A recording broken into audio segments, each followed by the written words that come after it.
Notre invité de 7h50 ce matin, Miloudi Mourarik, bonjour. Bonjour. Vous êtes secrétaire général de l'UMT, l'Union marocaine du travail. On revient avec vous ce matin sur cette fête du travail hier. Il est presque 8 heures, Miloudi Mourarik, et il n'y a toujours aucun chiffre de la part des syndicats concernant cette marche. C'est assez rare. Hier, plusieurs de nos confrères évoquaient une faible participation. Est-ce que vous nous confirmez ce matin ? C'est totalement faux. Ceux qui ont assisté dans toutes les villes, dans toutes les localités, c'est des défilés, en tout cas à l'UMT. C'est des défilés massifs de tous les secteurs d'activité. Alors est-ce que vous avez des chiffres? Combien de personnes étaient réunies pour l'UMT? Tout ce que je peux vous dire, c'est que c'est des défilés massifs dans 68 villes du Maroc, de 345 secteurs d'activité. À Casablanca, c'était vraiment massif dans la mesure où on a commencé le défilé à 11h et on l'a terminé à 15h. C'est dire l'importance de ce défilé avec de nouveaux secteurs d'activité, et les travailleuses et les travailleurs ont brandi leurs revendications. Ils ont crié haut et fort leur hostilité à la politique du gouvernement ancien et du gouvernement actuel, et surtout cette fameuse déclaration gouvernementale qui n'a apporté rien de nouveau pour la classe ouvrière. Avec un discours de votre part en faveur de la classe ouvrière, c'est la grande oubliée de ces dernières années et des années à venir, la classe ouvrière, selon vous? Oui, c'est la grande oubliée de la part du gouvernement. C'est avec amertume que nous avons pris connaissance de la déclaration du chef de l'exécutif. Aucune mesure en faveur de la classe ouvrière, ni augmentation de salaire, ni baisse de l'impôt sur le revenu, ni revalorisation du régime indemnitaire, ni protection des libertés syndicales. Donc c'est un discours et c'est une déclaration gouvernementale bateau sur une intention d'ouvrir le dialogue social et d'adopter un partenariat avec le mouvement syndical. Alors, vous avez rencontré la semaine dernière, vous et d'autres syndicats, le chef du gouvernement, Saadine El Othmani, qui a annoncé sa volonté de réformer le Code du travail. Est-ce que vous seriez prêt à discuter pour une réforme du Code du travail? Tout d'abord, c'est une mesure bizarre de la part du chef de l'exécutif qui vient d'être nommé. Il n'a même pas connaissance de ce que il faut réformer dans ce code du travail. Lorsque nous l'avons interpellé sur les dispositions qu'il pense réviser, le chef de l'exécutif est resté bouche bée. Saadine El Othmani est resté bouche bée, vraiment, n'a pas su répondre. Il ne connaît même pas ce qu'il va réformer. Le code du travail est le fruit d'un travail d'une année entre les partenaires sociaux. C'est un code du travail équilibré. C'est un code du travail qui prend en considération les données du monde du travail. Il lui a été dit par certains milieux qu'il faut réformer, il faut réviser certaines dispositions. Nous connaissons ces milieux, nous connaissons qu'ils veulent plus de flexibilité, ils veulent la précarité pour le salariat marocain.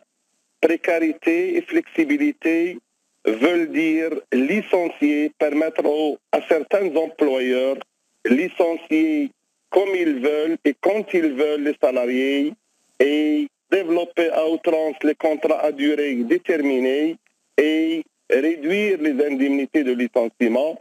Donc c'est vraiment revenir au louage de services du XVIIIe siècle. Et donc selon vous, un CDD ou des contrats par intérim, Miloudi Mourarik, selon vous, un contrat à durée déterminée ou un contrat par intérim, ça ne peut pas être une solution au chômage? Pour des emplois précis, comme le prévoit la législation. Mais faire basculer les travailleuses et les travailleurs d'un contrat à durée indéterminée vers un contrat à durée déterminée, externaliser les employés par des sociétés d'intérim. Tout ça, nous allons basculer vers la précarité et ce n'est ni dans l'intérêt du monde du travail, ni dans l'intérêt des entreprises, ni dans l'intérêt du pays. Donc j'entends un non clair et ferme de votre part sur le Code du travail ou un non mais avec une ouverture. C'est un non catégorique à toute révision des dispositions du Code du travail parce que c'est un Code du travail, comme j'ai dit, équilibré, même moderne, d'avant-garde. Plusieurs pays sont venus nous emprunter ce Code du travail et ce gouvernement, je ne sais pas, qu'est-ce qu'il a piqué encore. Nous sommes toujours en lutte pour ce fameux dossier de retraite et il veut envenimer la situation sociale par cette mesure que nous estimons bizarre et nous opposons une fin de non-recevoir d'ores et déjà et ça sera un point de discorde énorme avec ce gouvernement. Alors, la réforme des retraites, justement, vous allez continuer la lutte, hein, c'est ce que vous avez dit dans votre discours hier à Casablanca. Vous allez continuer la lutte, mais comment, Mélodie Moharek? La lutte continue pour justement abroger, je dis bien abroger, cette sinistre loi sur les retraites. Mais comment? Que comptez-vous faire? Faire des marches, faire des sittings, faire des grèves sectorielles, des grèves nationales. Nous allons combattre ces lois rétrogrades sur les retraites, quelles que soient les circonstances. Est-ce que vous avez une date ou un calendrier, une période sur laquelle vous pourriez peut-être envisager une grève nationale sur ce dossier des retraites? L'UMT vont se réunir après ce 1er mai hautement réussi. Nous allons tracer notre agenda parce que la feuille de route de ce nouveau gouvernement commence à s'éclaircir et c'est un gouvernement qui n'a aucune fibre sociale vis-à-vis de la classe ouvrière, en jugé par cette déclaration bas de gamme du chef de l'exécutif. Alors une dernière question, Mélodie Moharek, puisque beaucoup appellent à une réforme des syndicats, à une nouvelle communication également de la part des syndicats. Alors hier, la CDT s'est distinguée dans sa marche avec la sortie de casseroles. Qu'est-ce que vous dites, vous? Est-ce que vous êtes prêt à faire une réforme des syndicats dans son fonctionnement, dans son organisation, dans sa communication, pour tenter d'être encore plus proche des salariés? Encore une fois, c'est une idée lancée par ce gouvernement sans concertation préalable, sans qu'ils sachent même ce qu'ils veulent faire pour le mouvement syndical.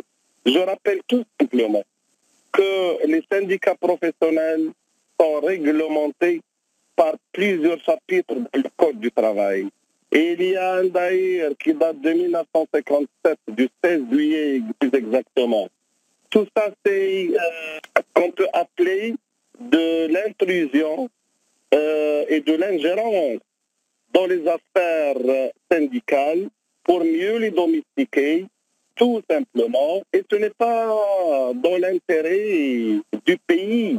Le mouvement syndical et les organisations syndicales doivent être libres et indépendants de tout pouvoir. Les instrumentaliser et les domestiquer n'est pas une bonne chose pour notre pays. Merci beaucoup, Mélodie Moharek.